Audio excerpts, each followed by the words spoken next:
Welcome to Elevation Nation with your hosts Sam Panich and Parker Yablon. Elevation Nation is a community focused on bringing together young adults who are elevating themselves and others every day. Each Thursday, we take 15 minutes to talk about what's going on in the real world and touch on all the great things that Elevation Nation is up to.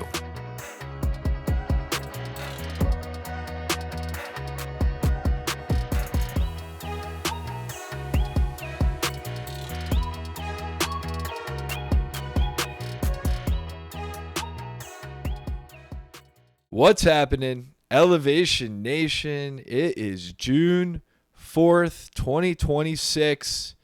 And for those who are following, the New York Knicks are in the NBA Finals for the first time in a long time. And man, it is pretty cool. I know they're coming off of a long week of rest waiting for the winner of the Thunder and Spurs, and the Spurs became victorious. So it's going to be San Antonio and New York. Sam's got his Brunson Knicks shirt on. One, because he's supporting the New York Knicks just like me throughout the year. But obviously there is a very strong connection of Sam Panich with the New York Knicks, particularly Jalen Brunson. We're going to dive a little bit more into that connection and how we see Mr. Jalen Brunson exercising mental fortitude every day, because, man, it's been cool to watch him grow through the years, but now he's got to the point where he can truly leave that true legacy in New York City. Sam, what's going on, brother? I'm so excited to talk about the New York Knicks. More importantly, talk about Jalen. I think people who have followed the podcast have maybe heard from time to time us allude to the fact that he's a teammate of mine, a buddy of mine, and just an incredible human being who has used his mindset to get to where he is. He's not the tallest, he's not the strongest, but he's worked the hardest and has the mind to be successful in the NBA. I've known him since we were 15, 16 years old, and I'm just excited to talk about him today and all of the success that he's had, becoming the Eastern Conference Finals MVP this year, watching him from high school, going to games and seeing him at Villanova, then Dallas, and now for the New York Knicks. I'll start with a crazy story. Maybe we'll start here, Parker. After college graduation, Parker, myself, a couple other buddies, we decided to backpack for a month after graduating from Maryland, all throughout China, Thailand, and Vietnam. So we're on our trip. We're on the third out of fourth week of this trip. We're on a boat going to an island in Thailand, and I get a text from Jalen. It's a group text with me and a bunch of our buddies from high school and college, and he says, "Guys, I'm having a draft party in Philly. I'll fly you guys out. Come to the draft. Like, I want you guys there." And I remember being so sad. We were going to be in Vietnam when the draft was happening. I remember looking into flights, round trip from Thailand to Philadelphia to then back to Vietnam to finish the trip with the boys. It would have taken me 22 hours each way and over $1,500 each way. And at the time, Jalen had made no money, and I didn't want to guilt him with a $3,000 plane ticket, nor did I want to spend 2 days flying. So I ended up missing the draft party, and I still regret it to this day. I probably should have gone because it's pretty sick, but it's okay. I remember it vividly. We're on the boat. We heard that this was happening, and you were actually thinking about it. We both knew that you weren't going to actually make the trek. But I think it just goes to show that at the time you were considering it, and it was really, really cool, like, to see your buddy. He's like gonna get drafted. Obviously, he had just won 2 national championships at Villanova. But real quickly, Sam, you played high school basketball with now one of the biggest celebrities in New York City, let alone America, because he's gotten to the top of his basketball talent. Set the scene for us. What was it like growing up in high school as Jalen's backup and watching him carry himself every day, did you even expect that he could make some noise at Villanova, make some noise and get drafted in the NBA, then obviously make it to the mountaintop of the NBA Finals? Well, I'd like to clear things up. I was not Jalen's backup. I was Jalen's backup's backup. Just want to make that clear. Dude, he's just a winner. He's always just been so competitive and wanting to win and do the right thing. It was never about him. It was always just about winning. How do I win this game? How do I win this drill? How do I win the day?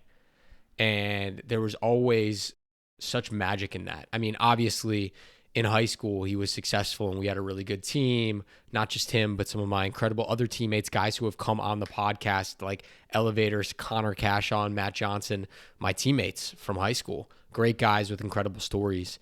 And everyone just had each other's backs and wanted to win. Fast forward to college, he was a McDonald's All-American, went to Villanova. Winning a national championship is difficult, let alone winning it twice. And he's a winner. And when he got drafted, I think a lot of people thought, all right, he'll be a role player. He'll do his thing. Even as a role player, in my mind, I thought, it doesn't matter. He's going to help his team win. The dude just wins at every level. And so I think, hindsight, obviously, it doesn't shock me that he's in the NBA Finals. The dude just wants to win. And he'll do whatever it takes to win, no matter what. And that has been his mentality, his mindset for so long. But his mindset has been really key to who he is and how he's become the man he is today, Parker, and we can certainly talk about that as well. Did he ever share like a mantra or a motto in those locker rooms in high school when you guys were about to go on the court? I know you guys also faced some big-time talent in high school. Is there any story that you remember when you were about to go on the court, or maybe you're in a huddle about to get a game started, and that you think that mantra might carry over into Villanova basketball, Mavericks basketball, and then Knicks basketball? Yeah, it's a good question. I mean, I have to give credit to our high school coaches. One of them has been on the podcast, Coach David Hess, a huge impact on my life, on Jalen's life. Just an incredible human being. And then our head coach, Pat Ambrose, a Hall of Fame coach in Illinois, in the Chicagoland area, now a college basketball coach. He was probably the first person that exposed athletes at the high school level to more holistic training when it came to the body and mind. We did yoga every week with Coach Ambrose, and we always were like, why are we doing this yoga crap? Like, why aren't we in the weight room? But once a week we did yoga with him, work on our flexibility and work on calming our minds. He also had us read books and go through lessons. There was something called, I think, like the Magic Bus or something. That was an interesting book he had read, but we had mantras for every year, Parker, that he put on the back of shirts. Those were our training shirts. He would send us notes in the middle of class with a lollipop that had a lesson about life in it that he would print out, an article, just to have us connect with him, with our mindset. But most importantly, I'll tell this quick story. One of my first times hanging out with Jalen, went over to his house. We were chilling in his room, and I looked on the wall right by his door, and he had a list of 10 things that were goals that he had for that year. Becoming a McDonald's All-American, getting D1 scholarship, winning a state championship, great grades, good family life, right? He had all of his things written down that he looked at every single day. And to the right of that was a mantra. It said, the magic is in the work. And I remember asking him about all those things. And he's like, these are my goals. This is what I want. I want to see them every single day. I want to remind myself that they're possible, and that's what I'm working towards. The dude's mindset has always been that of, I will accomplish these things. Not if, but when. Not how, through the magic, through the work. That's the secret sauce. Worked harder than anybody I know. And to me, that was my real first exposure to someone, he's a year younger than me, honing their mind. this kid was relentless at figuring out how he could convince his brain that anything was possible. And it obviously is a testament to how far he's gotten now. I always come back to the thought of, are you born with some athletic ability or talent, or can you will yourself to get to the point of being able to be so good that it comes with just the way you carry yourself each and every day? And I love how you remember the mantra and like the affirmations that Jalen was kind of the first person that exposed you to the power of affirmations. I know you do affirmations all the time. And I think it is, to your point, I mean, you started off, he wasn't the biggest. Maybe he had the best basketball ability, but to your point, his mindset is, I'm going to work harder than you. I'm going to be a better teammate than you. I am going to try every day to fulfill those goals so I can accomplish what's on my wall. What would happen if he didn't accomplish his goals? How did he carry himself? He was in the gym, getting better, helping us get better, right? And a lot of the times I think, similar to Kobe's mindset, right, of outworking everybody, Kobe used to pick his teammates up and make them work harder. And, not everyone in high school has the time or the ability or the dedication to go and, spend hours in the gym, right? So Jalen would do that himself, but there was always an open invite for guys to work out and get better with him. And oftentimes, Jalen and I would, and other teammates would go and shoot on the gun, right? And get reps in. But I think real leaders and real impact players, they help their teammates get better. And more importantly, we had this thing called Know Your Role. And I think my biggest exposure to this was with Rick Brunson, Jalen's dad, assistant coach for the Knicks.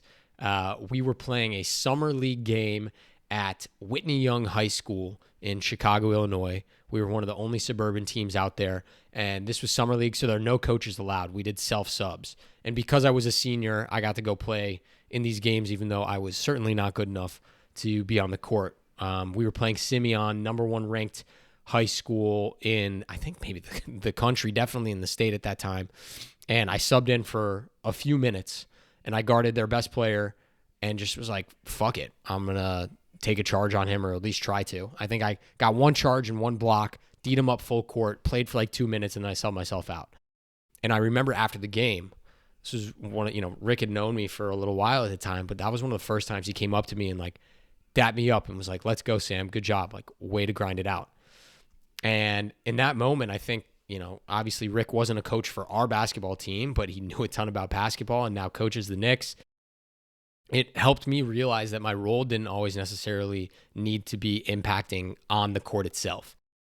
I can have an impact through my mindset, through my energy, through what I bring from the bench. And Parker, I know you've seen many pictures of me yelling my ass off on the bench. One claim to fame story that we're going to have to get the clip of. Peter Fusilero used to be a videographer going around the state and filming games. It was a sectional final against St. Viator at Lake Zurich, a high school, packed gym. And Jalen and I, before the game, Jalen said, if I, make a big play and the other team calls a timeout, run out to midcourt and chest bump me, man. Like, let's get this place going crazy. And I remember it getting so hyped on the sidelines. Jalen bangs 2 threes in a row. Other team calls a timeout. He looks at me. I look at him. I sprint full speed out to midcourt to chest bump him. Jalen is significantly larger than me. He hit me so hard, I ended up kicking my coach in the nuts, who was right behind me, landing on my ankle and popping a tendon out of my leg, out of my calf. So I got injured before I even got on the court, thanks to Jalen. Had to get an MRI, and Peter got that on video, so we'll have to chop that up and put that in here.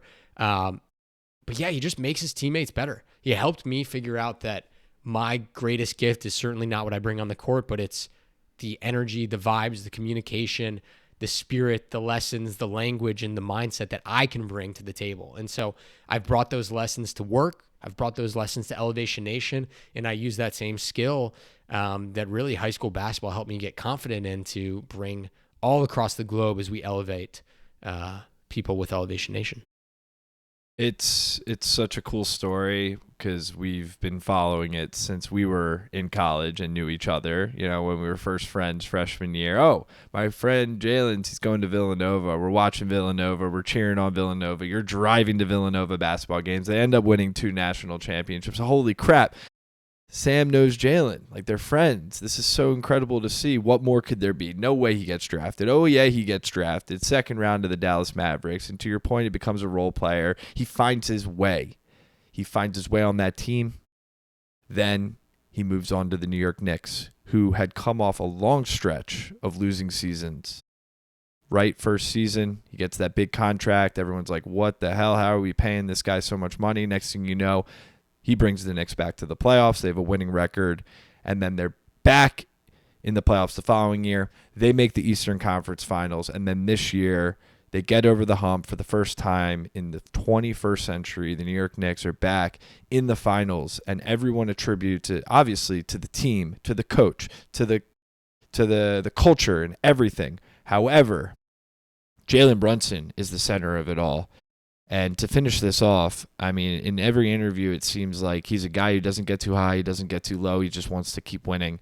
And it doesn't even seem like he was really celebrating that much, that Eastern Conference Finals and that MVP trophy. He knows he has something bigger on his mind, and that is the gold, the glory, and to hoist that NBA Finals trophy in a couple weeks. It's just so cool to see. His mindset is certainly something that we respect and we continue to learn from.